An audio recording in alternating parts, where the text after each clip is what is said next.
오늘도 새벽을 깨워 기도의 자리에 나오신 성도님들을 주님의 이름으로 사랑하고 축복합니다. 기도하겠습니다.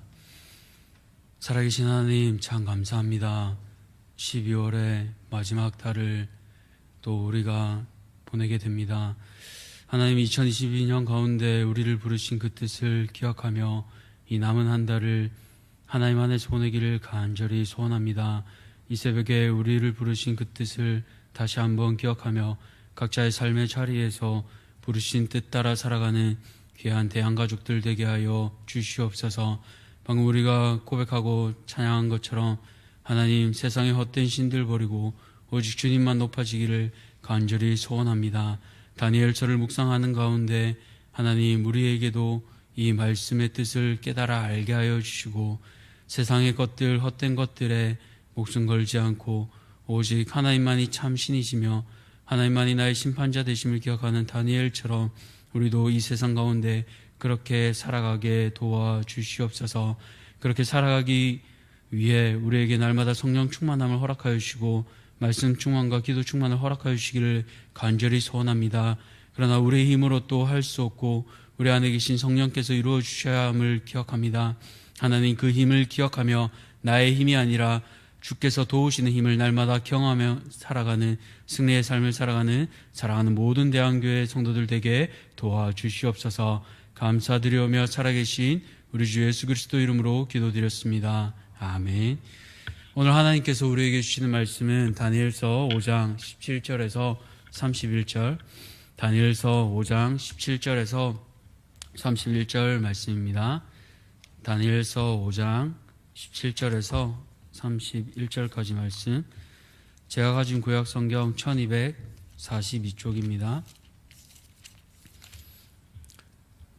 5장 17절에서 31절까지 말씀 함께 교독하겠습니다. 다니엘이 왕에게 대답하여 이르되, 왕의 예물은 왕이 친히 가지시며 왕의 상급은 다른 사람에게 주옵소서. 그럴지라도 내가 왕을 위하여 이 글을 읽으며 그 해석을 아뢰리이다.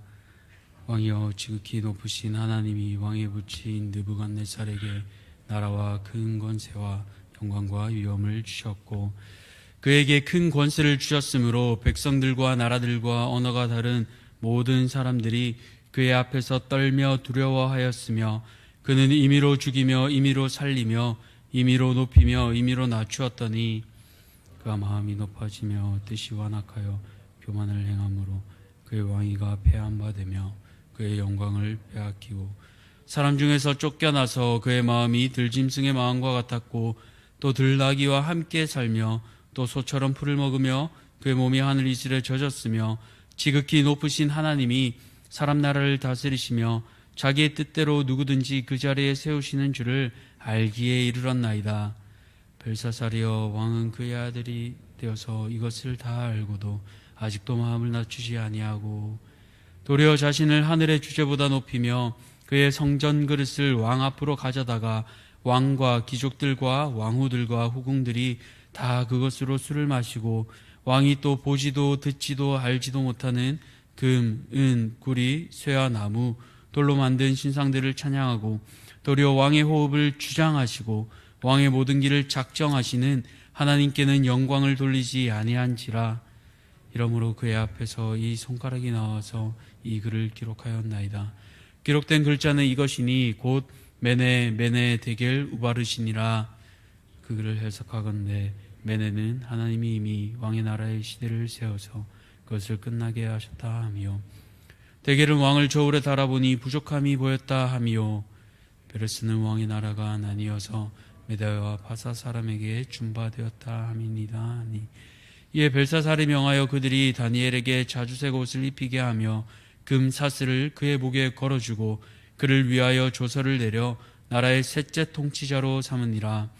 그날 밤에 갈대아 왕 벨사살이 죽임을 함께 읽겠습니다.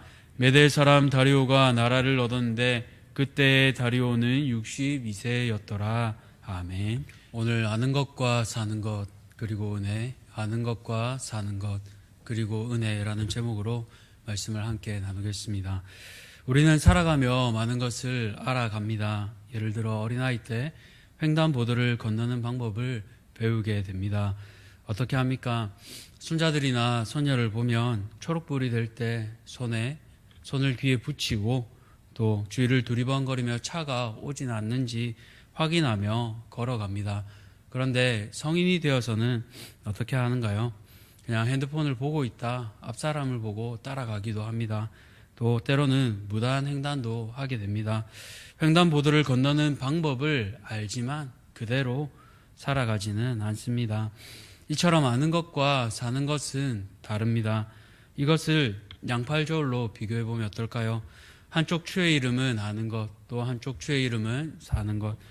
이치라고 우리가 해볼 때 이 추를 달아보면 항상 무게가 동일하게 평행하지는 않는 것 같습니다. 어느 한쪽으로, 무거운 쪽으로 무게의 추가 기우는 것을 우리는 알 수 있습니다. 예를 들어 다시 말해본다면 무단횡단을 한다면 사는 것보다 아는 것이 더 무겁게 되는 것입니다. 그러나 가장 좋은 것은 이 아는 것과 사는 것의 그 균형이 평평하게 이루어지는 것일 겁니다. 삶이 이처럼 동일하면 좋은데 그렇지 않을 때가 종종 있습니다.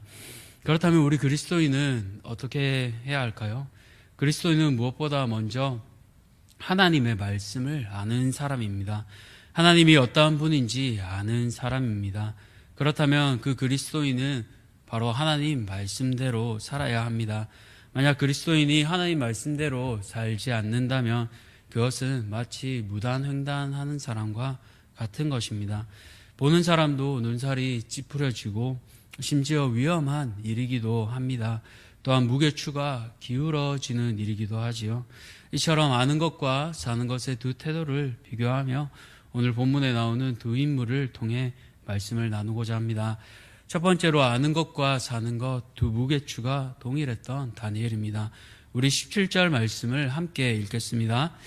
다니엘이 왕에게 대답하여 이르되 왕의 예물은 왕이 친히 가지시며 왕의 상급은 다른 사람에게 주옵소서. 그럴지라도 내가 왕을 위하여 이 글을 읽으며 그 해석을 아뢰리이다. 다니엘은 왕 앞에 불려갑니다. 그리고 꿈을 해석하면 나라의 3인자가 되게 해주겠다는 어마어마한 얘기를 듣게 됩니다. 그럼에도 불구하고 그는 이것을 좋게 여기지는 않습니다.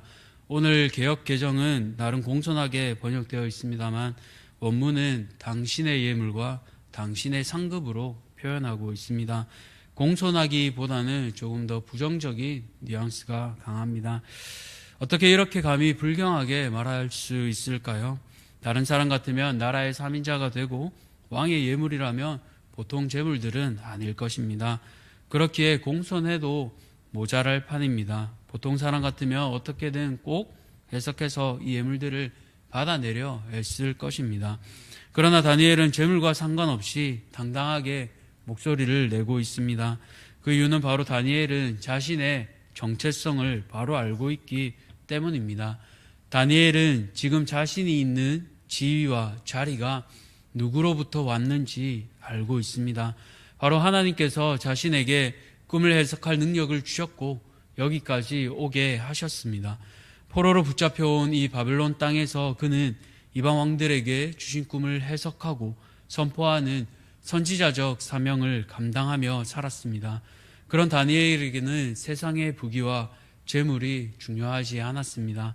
당시 다니엘이 살았던 이 시대는 꿈을 해석하는 대가의 많고 적음에 따라 전달하는 메시지 내용이 달라지기도 했습니다.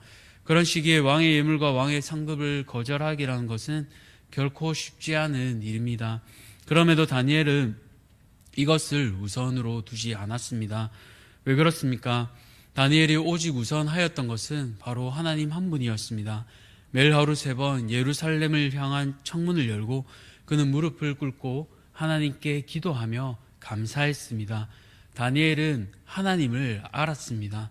그리고 그는 그의 삶에서 아는 것을 삶으로 나타낸 사람이었습니다. 사실 다니엘의 삶은 포로된 자였지요. 고향은 초토화되었고 벼슬이 있기는 하지만 가족도 없고 예배당에도 갈 수 없었습니다. 오히려 자신이 살던 곳에는 이방 신상들이 커다랗게 서 있던 상황이었습니다. 그런 상황에서도 감사할 것이 무엇이 있겠습니까? 그러나 다니엘은 하나님의 뜻을 구하며 매일의 삶을 하나님께 맡겨드렸습니다. 매일 기도하며 하나님의 뜻을 구하는 삶, 즉 아는 것과 사는 것이 매일 일치되도록 무릎으로 그는 훈련했습니다. 그렇게 포로였던 신부님에도 불구하고 누구 앞에서든 심지어 왕 앞에서도 비굴하지 않고 당당하게 하나님 백성으로 살아갈 수 있었습니다. 다시 말해 선지자적 사명을 감당할 수 있었습니다. 이것을 이름으로도 우리가 알 수 있는데요. 그의 바벨론 이름인 벨드사살은 벨신이 왕을 보호하신다라는 뜻이었습니다. 그런데 12절을 우리가 보시면 이제 벨드사살이 아닌 다니엘로 불립니다. 다니엘의 뜻은 우리가 아는 것처럼 하나님이 나의 심판자 되신다라는 뜻입니다. 바벨론의 신이었던 벨은 손가락으로 쓰여진 글씨 뜻을 알려줄 수 없었습니다. 그러나 심판자 되신 하나님께서 그 뜻을 해석하도록 하셨습니다. 그것을 세상 사람들은 알았습니다. 그렇기에 12절을 보시면 왕비가 벨드사살이 아닌 다니엘로 그 이름을 부르고 있습니다. 그렇게 이제 다니엘은 세상적 이름인 벨드사살이 아닌 하나님 백성인 다니엘로 그 이름 뜻답게 살아가는 모습을 볼 수 있습니다. 이처럼 다니엘은 세상 가운데서도 하나님 백성으로 인정받고 살아감을 오늘 본문은 선명하게 보여주고 있습니다. 어떻게 이것이 가능했을까요? 앞서 말한 것처럼 아는 것과 사는 것의 이 무게추가 동일했습니다. 특별히 다니엘은 하나님께서 그에게 주신 지혜와 재능을 개인의 욕심이 아닌 하나님 나라를 위해 사용했습니다. 마치 선지자가 자신에게 주신 것을 자신의 것으로 여기지 않는 것처럼 말이지요. 사랑하는 성도님들, 오늘 성도님들께서는 하나님께서 주신 지혜와 재능을 어떻게 사용하고 계십니까? 내 것이라 생각하며 나의 유익에만 옳은 대로 혹시 사용하고 있지는 않습니까? 우리에게 주신 시간과 재능은 모두 하나님께서 주신 것입니다. 아는 것이 사는 것과 동일하기 위해서 하나님께서 우리에게 맡겨주신 것을 믿음으로 잘 사용하시기 바랍니다. 땅에 한 달란트 묻은 자가 아니라 주신 달란트만큼 하나님 앞에 남기며 감당할 수 있기를 축복합니다. 연말이라 섬기는 자리들이 많이 힘드실 것입니다. 때로는 힘에 부치기도 합니다.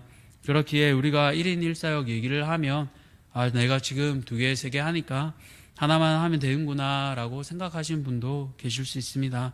그런데 2개 이상이라 하나를 내려놓고 싶은 마음이 들 때 우리가 어떻게 해야 할까요? 둘 다 중요한데 어떻게 해야 하겠습니까? 그때 우리가 생각하시면 좋겠습니다. 하나님 사랑, 이웃 사랑을 생각하시며 우리가 이것을 십자가로 기억하시면 좋겠습니다. 비록 무거울지라도 예수님께서 나를 위해 주신 그 십자가를 기억하며 하나님 사랑, 이웃 사랑, 그 십자가로 우리에게 아는 것과 사는 것의 무게추가 동일할 수 있도록 섬기시는 우리 성도님들 되시기를 축복합니다. 또한 이 십자가 무게로 인해 지친 지체들도 있습니다. 영상으로 말씀을 듣는 분들 가운데 혹시 마음에 감동이 되시거든 이 짐들을 함께 나누어 줄 수 있는 그 은혜가 있기를 또 축복합니다. 이제 둘째로 아는 것과 사는 것 무게추가 기울여졌던 벨사살 왕을 함께 보겠습니다. 벨사살은 하나님이 어떠한 분인지 잘 알았습니다. 그런데도 성전의 기물들을 가지고 술 파티를 열었습니다. 그것을 하나님께서는 다니엘의 입을 통해 책망합니다. 18절을 보시면 다니엘은 앞서 선왕이었던 느부갓네살의 삶이 어떠하였는지를 통해 벨사살 왕을 꾸짖듯 말하고 있습니다. 지극히 높으신 하나님께서 느부갓네살에게 나라와 권세, 영광과 위엄을 다 주셨습니다. 그렇기에 모든 백성들과 정복당한 나라 백성들이 느부갓네살을 두려워하며 떨었습니다. 그러나 느부갓네살 왕은 이것이 자신이 행한 것처럼 생각하며 교만해졌죠. 그때 우리가 잘 아는 것처럼 7년 전에 들짐승처럼 되어 풀을 먹고 짐승같이 살았습니다. 그러나 그 이후에는 하나님께서 깨닫게 해주셔서 이 모든 것이 하나님께서 행하신 것을 알고 고백합니다. 앞에 이런 선례가 있었음에도 불구하고 벨사살 왕은 오히려 교만해지는데요. 선왕이었던 느부갓네살이 신할 땅 신전의 보물창고에 보관했던 그 하나님의 성전 기물들로 파티를 열고 포도주를 마심으로 하나님을 욕되게 만들었습니다. 뿐만 아니라 깨닫지도 못하는 금, 은, 동, 철, 나무, 돌로 만든 우상들에게 찬양을 드리고 하나님께는 영광을 돌리지 않았습니다. 하나님이 어떠한 분인지 선왕을 통해 이미 알았지만 아는 대로 살지 않았습니다. 그 결과가 무엇입니까? 메네 데겔 우바르신, 이 뜻으로 마무리할 수 있겠습니다. 메네는 세다라는 뜻입니다. 하나님께서 이미 벨사살의 통치의 날을 세어 끝을 정하셨습니다. 데겔은 달아서 보니 부족함이 보였다라는 말입니다. 왕을 달아보니 무게가 모자라다, 왕으로서 함량도 미달이다라는 뜻입니다. 우바르신, 우는 그리고라는 뜻인데요, 바르신은 나뉘다라는 뜻입니다. 그리고 왕의 나라가 나뉘어 메대와 바사에게 넘겨진다라는 뜻입니다. 즉 하나님 보시기에 교만한 벨사살을 하나님의 저울대에 올려 달아보고 세어보니 부족하여 그의 끝을 정하고 다른 이에게 다시 열방을 넘기신다라는 뜻입니다. 그리고 하나님께서 선포하신 그 뜻대로 그날 밤 메대와 바사의 특공대가 바벨론 성의 수로를 따라 올라가 은밀하게 성문을 열고 벨사살 왕은 죽임을 당합니다. 그러나 하나님의 사람 다니엘은 높은 신분자들이 입는 자주색 옷을 입고 금사슬을 목에 걸며 나라의 셋째 통치자가 되었습니다. 이것을 통해 우리가 알 수 있는 것은 무엇입니까? 하나님 앞에 우리가 겸손하면 하나님께서 높이십니다. 그러나 하나님 앞에 교만하면 하나님께서 낮추십니다.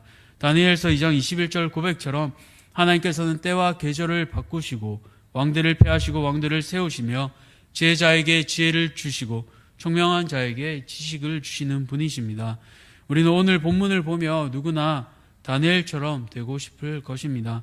그런데요, 사실 우리도 벨사살 왕처럼 하나님의 저울대에 달아보고 세워보면 함량 미달인 인생입니다. 본질적으로 죄인이기 때문입니다. 그러나 그 가벼운 그 저울대에 그리스도의 십자가추가 올려짐으로 하나님의 자녀로 저울 기울기가 변했습니다. 이것이 바로 은혜입니다. 이 은혜를 알기에 우리는 겸손할 수밖에 없습니다. 우리가 아무리 선한 일을 하고 애쓰더라도 이 기울어진 저울추는 변하지 않습니다. 그러나 변할 수 없는 이 저울 기울기를 피로 적신 빨간 십자가추로 은혜로 평평하게 맞추어 주셨습니다. 말씀을 맺겠습니다. 아는 것과 사는 것이 늘 동일할 수 없습니다. 그러나 아는 것과 사는 것이 되도록 같아지도록 우리는 훈련해야 합니다. 앞서 말씀드린 것처럼 어릴 때는 횡단보도를 건너는 때 신호를 지키고 손을 드는 것이 당연하지만 우리에게 익숙해질수록 우리는 무시하는 경향이 있습니다. 심지어 무단횡단도 하게 되죠. 하나님을 말씀을 대하는 우리의 태도는 어떻습니까? 초신자 때, 또 처음 하나님을 알았을 때 뜨겁게 사랑하고 순종하다가 어느 때부터 익숙해지자 말씀을 무시한 채 내 삶에서 마음대로 무단횡단하고 있지는 않습니까? 무단횡단하다가는 사고나게 됩니다. 벨사살 왕이 당한 것처럼 말입니다. 하나님께서는 우리가 벨사살보다 다니엘이 되기를 원하십니다. 그 힘은 바로 성령 충만함에 있습니다. 날마다 다니엘처럼 무릎을 꿇고 기도의 시간을 정하여 하나님 앞에 기도 충만, 말씀 충만으로 성령 충만함을 이루어 가시기를 소원합니다. 특별히 우리는 이 은혜의 저울을 아는 자들입니다. 그렇기에 오늘 우리에게 주어진 말씀과 기도의 시간, 그 시간을 훈련함으로 다니엘과 같이 우리의 삶의 자리에 아는 것과 사는 것의 무게추가 동일한 성도님들 되시기를 축복합니다. 기도하겠습니다. 살아계신 하나님, 감사합니다. 우리가 아는 것과 사는 것의 무게추가 같아지면 좋겠지만 우리의 인생은 늘 아는 것보다 사는 것보다 아는 것의 무게추가 더 기울어집니다. 하나님, 그러나 우리가 아무리 애쓰고 애써도 이 무게추가 평평해지지는 않습니다. 하나님, 그 기울어진 무게추에 십자가의 은혜추를 더하심으로 우리의 인생을 평평하게 하시고 또 하나님의 자녀로 변화시켜 주시니 감사합니다. 오늘 그 은혜를 기억하며 우리의 자리에서 말씀 충만과 기도의 충만을 이루어가게 하시고 성령 충만함으로 다시 한번 이 기울어진 무게추 가운데 하나님의 은혜로 우리가 훈련하며 그 은혜를 살아내는 귀한 대한가족들 모두 되게 도와주시옵소서. 감사드리오며 살아계신 예수 그리스도 이름으로 기도드렸습니다. 아멘. 우리 주님 가르쳐 주신 기도로 마치겠습니다. 하늘에 계신 우리 아버지여, 이름이 거룩히 여김을 받으시오며 나라가 임하시오며 뜻이 하늘에서 이루어진 것 같이 땅에서도 이루어지이다. 오늘 우리에게 일용할 양식을 주셨고 우리가 우리에게 죄 지은 자를 사하여 준 것 같이 우리 죄를 사하여 주셨고 우리를 시험에 들게 하지 마시옵고 다만 악에서 구하시옵소서. 나라와 권세와 영광이 아버지께 영원히 있사옵나이다. 아멘.